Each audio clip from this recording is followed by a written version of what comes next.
Hello friends, நம்ம இந்த வீடியோவில் பார்க்க போகிறது கைரேகை வைக்காவிட்டால் கேஸ் சிலிண்டர் கிடையாது என மத்திய அரசு ஒரு அறிவிப்பு வெளியிட்டுள்ளதாக தகவல் வெளியாகியுள்ளது. அந்த தகவலை பற்றின முழு விவரத்தை தான் இந்த வீடியோவில் பார்க்க போகிறோம்.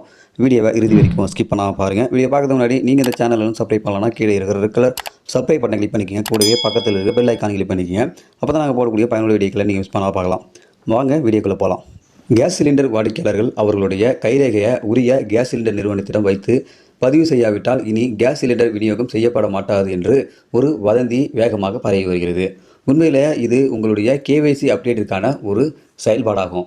ஆதார் அட்டை, பான் கார்டு, பாஸ்போர்ட், ஃபாஸ்டாக் என்று பல கட்டங்களாக இந்திய மக்கள் அவர்களுடைய கேவைசி தகவல்களை அப்டேட் செய்யும்படி இந்திய அரசாங்கம் வலியுறுத்தி வருது.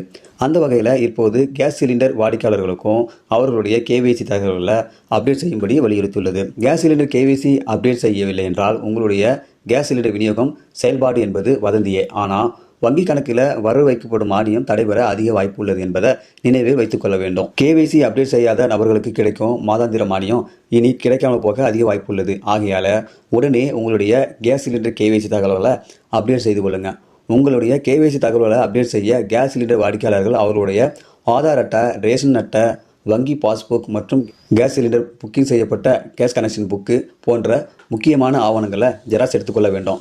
அருகில் உள்ள உங்கள் சிலிண்டர் நிறுவனத்தின் சேவை மையத்தை அணுகி ஆவணங்களை சமர்ப்பித்து கேவைசி தகவல்களை அப்டேட் செய்து கொள்ளலாம். அடிக்கிற வெயிலில் யாரப்பா அலைவது, ஈஸியாக வீட்டில் இருந்தபடியே கேவைசி அப்டேட் செய்ய ஏதாவது வழி இருக்கான்னு கேட்டிங்கனாக்கா ஆன்லைன் மூலமா நீங்கள் கேவைசி பண்ணிக்கலாம். ஸோ இந்த ஆன்லைன் மூலமா கேவைசி பண்ணுறதுக்கு உங்களுடைய மொபைல் இருந்தால் போதும். வீட்டில் தேடி நீங்கள் வந்து கேவைசி பண்ண முடியும்.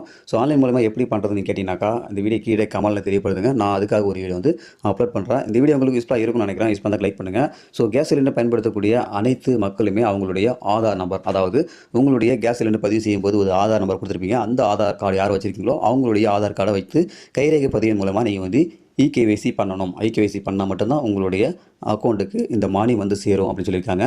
ஒருவேளை இகேவைசி பண்ணாமல் விட்டுட்டிங்கனாக்கா உங்களுக்கு கேஸ் சிலிண்டர் எல்லாம் கேன்சல் ஆகாது, மானியம் மட்டும் உங்களுக்கு வருவது தடை செய்யப்பட வாய்ப்பு இருக்குது அப்படின்ற ஒரு தகவல் வந்து மத்திய அரசாங்கம் சொல்லியிருக்காங்க.